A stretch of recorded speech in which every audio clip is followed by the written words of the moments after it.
अथ श्रीमातृपञ्चकम् आस्तां तावदियं प्रसूतिसमये दुर्वारशूलव्यता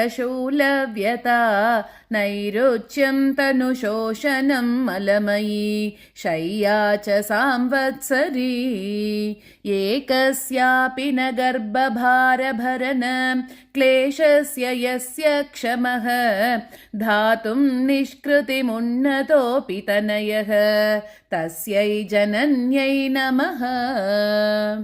गुरुकुलमुपसृत्य स्वप्नकाले तु दृष्ट्वा यदि समुचितवेषं प्रारुदो मां त्वमुच्चैः गुरुकुलमत सर्वं प्रारुधत्ते समक्षं सपदि चरणयोस्ते मातरस्तु प्रणामः।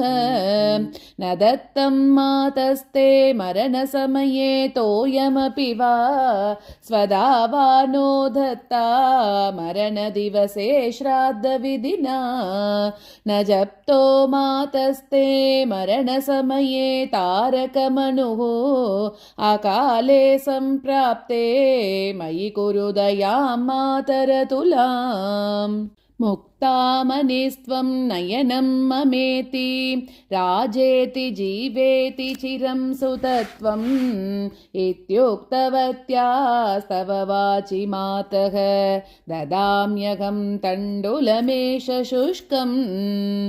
अम्बेति तातेति शिवेति तस्मिन् प्रसूतिकाले यदवोच उच्चैः कृष्णेति गोविन्द हरे मुकुन्देति अहो जनन्यै रचितोऽयमञ्जलिः। इति श्रीमातृपञ्चकं समाप्तम्।